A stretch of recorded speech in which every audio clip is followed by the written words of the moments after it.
одоо шууд хэлэхэд тэнэг хүмүүс юу хийж юм гэхээр яг нөгөө хүсэж байгаа үднгийнхаа эсрэг юмыг чигээр хийгээд байна л та. Тэгээ аз болох өнөөдөр та бүхэн орох гэж байгаа ном бол энэ 90 цагийн дуудлага гэдэг.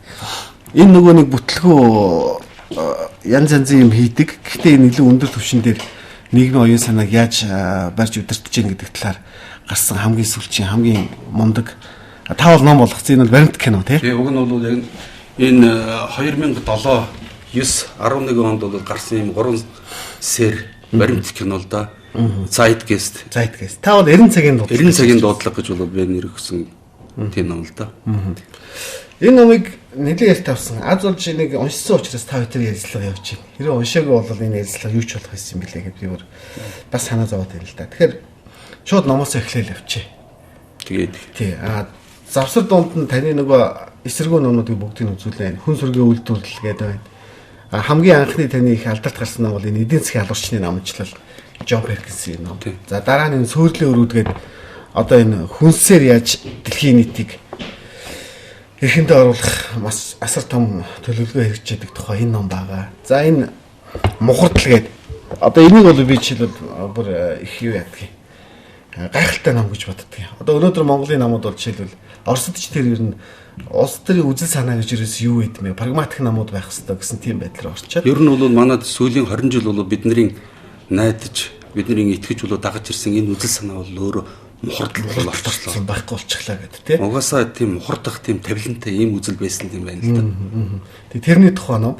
Тэгээд одоо баруун зүүн нөгөө социал демократ коммунист энэ ч байхгүй болсон либерал нийгэм яллаа гэсэн чи одоо ямар ч учир санаагүй нам гэдэг бол баахан прагматик хүмүүсийн бөөгнөл болчлаа гэдэг. За тэр байна. За хамгийн сүүлчийн өрх тий. Бидний өргөчлөөний мөрөөдөл юу болчихваа гэдэг. Ингээд хараад тахад таны номнууд бол яг баруунд гарч байгаа. Одоо өнөөгийн либерал нийгэмд тулгарч байгаа бүх асуудлуудыг хамгийн хүн дээр хүндсэн юм байна. Тэгэхээр ер нь бол одоо өнөөдрийн байдлаар бол дэлхийд дахин бол сүүлийн 400 жил бол болоогүй ийм том их хувьсэл өөрчлөлтийн яг одоо энэ гараан дээр тулж ирчээд байна л да.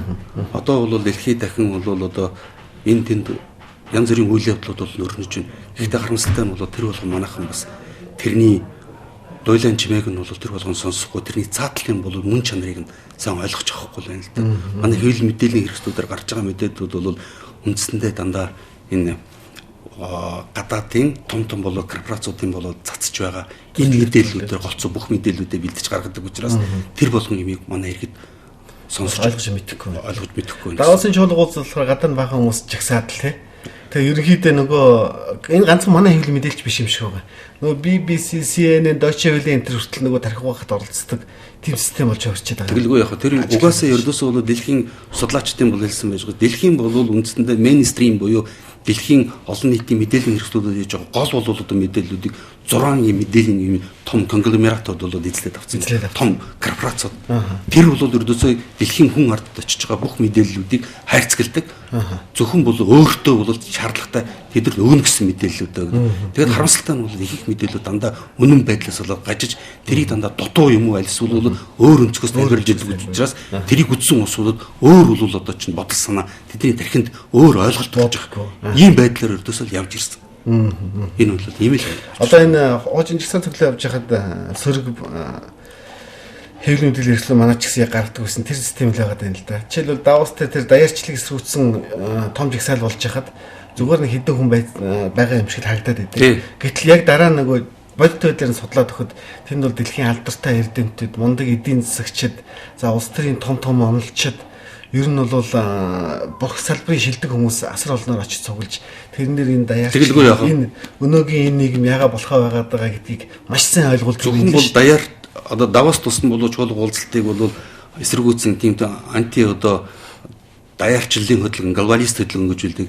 Тэр хөдөлгөөнийгээс гадна бол ер нь Америк, баруун Европын орнуудад бол маш олон хөдөлгөөнүүд, эсэргүүцлүүд гараад хүмүүсийн учрыг нь тайлбарлаад хагаад тэдний дуу хоолой бол бидний сонирхолд бол хүрэхгүй байна. Ерөнхий жишээлбэл тэр бидний хамгийн үнэмшдэг CNN за тэр юу BBC ингээд үзэхэд дайрчлыг сүүчж жагслаа. Тэдэн мянган хүн оролцсон байна гэсэн мэдээ гараад дараа нөгөө хамгаалтанд ямар их том хүч зарцуулж байгаа тухай их мундаг нисдэг тэрэг яваал нөгөө хоёглсан цэргүүд танк бараг оруулчихсан байрын тийм юм л ажиглагддаг. Тэгэхээр Давосын жол уулзалт чи ер нь том ийм G8-ийн уулзалт за бүр нөгөө бүр том корпорацийн уулзалт төр байнгын юм явдаг юм. Одоо өнөөдөр бол одоо Америк нэгдсэн улсын болоо том хотуудад Нью-Йоркд бол Wall Street-д бол одоо Occupy Wall Street гэдэг тийм том эсэргүүцлийн хөдөлгөөн бол эхлээд одоо бол том хотуудад нь бол тараад жижиг хотуудад нь хүртэл бол одоо ингээд тэндээ бол ямар нэгэн одоо хүмүүс зохион байгуулалтанд ороод ингээд явж штэ. Тэгэхэд бол энэ тухай бол мэдээлэлүүд бол бараг байхгүй.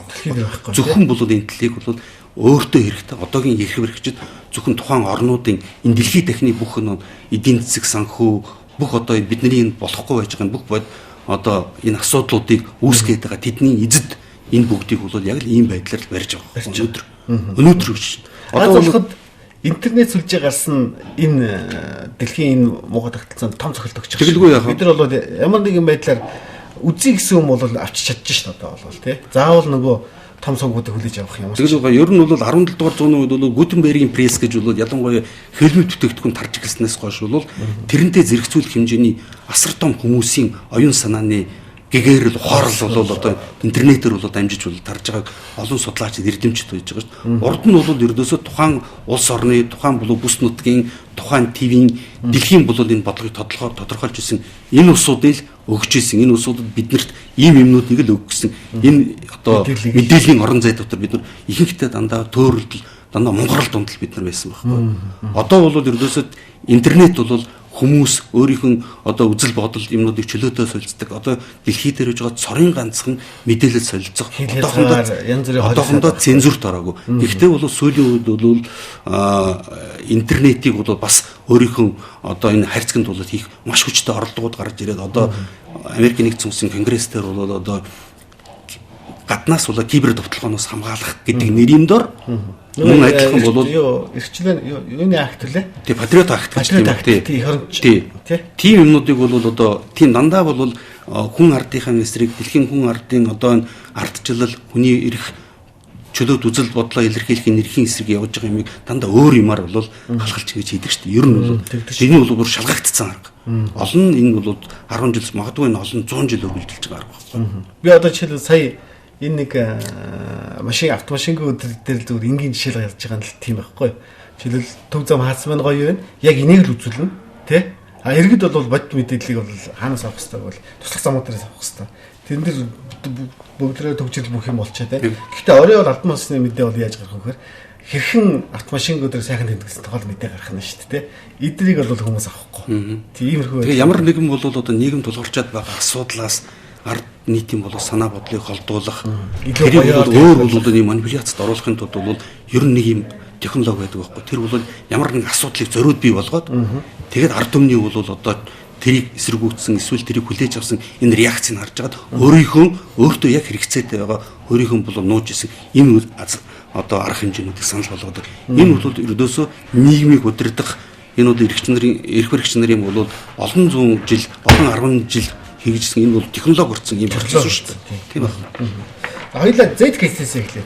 Z-case-г бол би яг танаас сонссон 200 сая хөөдсөн гэдэг байгаа тийм. Z-case-г нь бол дэлхийн 100 гаруй орнд хийжсэн. Гэхдээ бол энэ чинь албан ёсоор бол хориглогдсон кино гэдэг байгаа тийм. Тий.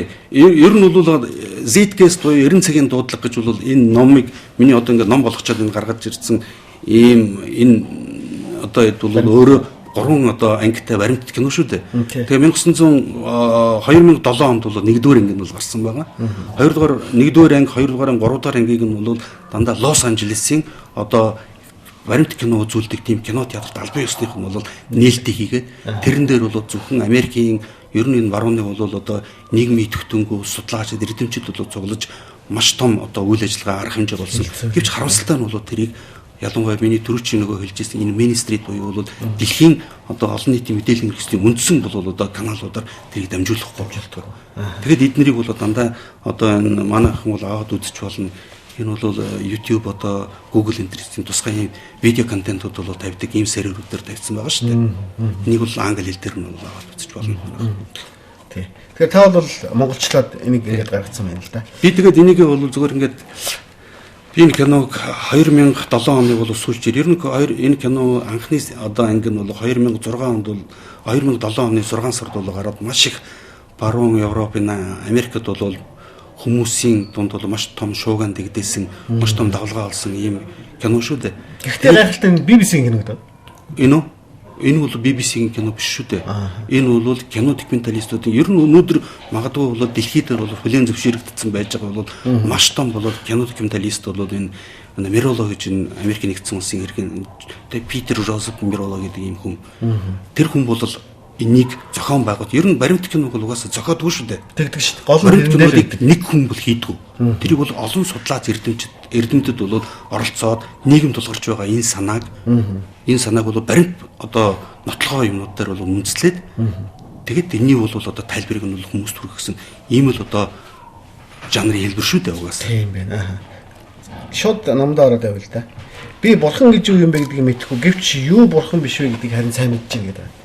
Тэгчээд одоо энэ өрний үдэн санааны бүр оглоор энд цогцол өгсөн байна. Тэгэлгүй яах вэ? Христийн шишин гэж юу юм бэ гэдэл ороод ирсэн чинь. Үнэхээр тэр сони юм байл шүү дээ. Жишээлбэл Христ гэдэг бол нар юм аа. 12 дагалдагчид бол 12 одны орд юм аа. Тэ? Тэр яагаад жишээлбэл дандаа энэ эртнээс ихсүүлээд эртний Египтээс ихсүүлээд Христийг хүртэл бүх бурхны их дандаа эм үсгээр хэлсэн дэмжигтэй байдаг юм байна. Тэр арсан энэ ерөөсөө одон гараг зурхал юм байл шүү дээ. Ер нь бол мэдээж энэ номыг бол одоо чинь яг авч уншсан ус нарийн шир юмнуудыг нэг номон дээрээс бол одоо олоод үзэж боломжтой учраас би номын бол агуулгаар бол ярмаар тэртээ тэнд бол одоо яг авторуудын хэлсэн энэ үг энэ найруулгаар нь номонд бол болох бол хичээсэн байж байгаа. Ер нь бол би зүгээр би энд юу гэж хэлхийг хүсэж байгаа гэхээр шашин гэж яг юу юм бэ? Юунд үйлчлдэг юм бэ? Хиний тулд ямар зорилгоор болоод ер нь шашин хин энэ шашин ингээд бий болгодог энэ шашинг бол хин санхүүж хин зүтгүүлээд идэм бэ энэ ямар үр дагавар түргэж ийнэ гэдэг энэ асуудлыг л хүмүүс ойлгож ухаарч мэдэх хэрэгтэй юм байна. Үндсэндээ өнөөдөр бол одоо манайд одоо за баруун Европ бол Америкт бол дандаа нэг христийн одоо энэ шашныг шүтдэг байлаа гэхэд манайд бол одоо төвдийн одоо буддийн шарын шашин болж шүтдэг шүү дээ. Тэгэхдээ миний нэг харамсалтай нь бодож явдаг юм бол магадгүй монголчууд нэг юмараа дэлхийд дээр бол цорын ганцхан ард юм байгаа. Яг л харийн хил дээр үүдэг. Харийн хил дээр байдаг гэдэг ч юм уу бид нар тэрний мөн чанарыг нь мэддэггүй. Энэ шашин бол сүүлийн 200-аад жил бид нар энийг бол одоо өнөөдрийн байдлаар харж байгаад манай төрийн шашин болгоод шүү дээ эрхрэгч нар. Би нэг юмд анзаарчлаа л да. Жишээлбэл Библи бол бүгд латин хэл дээр л байгаа шүү дээ. Коран бол эртний араб дээр л байгаа. Библийг бол латин хэл дээр гасгасан бүх ердөөсөө энэ одоо католик, протестант энэ бүх шашингууд бол өөрийнх нь хэл дээр орчуулсан байна. Хиний шимчлээ байсан нөгөө Лютерин шинжлэл байсан бүх юмнуудыг бол орчуулад л өгсөн ба. Харин бид бол энэ шашин хүлээж авахдаа одоо хүртэл бол энэ шашин яг өөрийнх нь мөн чанарыг хүмүүс ойлгох гээд олон саад болоод байгаа юм болохоор манайд яг энэ одоо бидний шашин гэж бол одоо хүлээж аваад бидний одоо бүхтэн одоо өдөр тутмынхаа амьдрал ахуйдаа бол бидний тэрийг дагаж мөрдөд байгаа юмныхаа бид нар мөн чанар цаад одоо зорилгыг нь одоо хүртэл бид нар ухаарч ойлгоогүй байхгүй. Энэ Маркс шашин бол ард түмнийг монхруулагч хар тамхи хүн гэдэг шууд утгаараа орчуулсан юм билээ л дээ. Гэхдээ ер нь бол цаад утга нь бол ер нь бол шашин бол хар тамхи шиг аюултай нөлөөтэй. Энэ бол эрхрэгчдийн зэвсэг гэж. Тэгэлгүй яах вэ? Яг бодтой хэлсэн байгаа шүү. Тэгэлгүй яах. Одоо энийг ингээ харсан чинь бид нар буддизм ч вэ христианизм загламатын шашныг ч вэ ингээ харахаар ерөөсөө эртний манай эртний 3000 онд анх гарсан тэр эртний нөгөө хоор сет 2 гэдэг гэрэл ба харанхуй хоёрын тэмцэл тэрний л хөлбөр яваад байгаа. Ердөөсөө тэрийг хүнээр төлөөлөж, хүнжүүлж, тэрийг тодорхой хэлбэржүүлж хүмүүс төшөө ойлгомжтой. Хамгийн гол бол тэр шашны дүр гаргаж.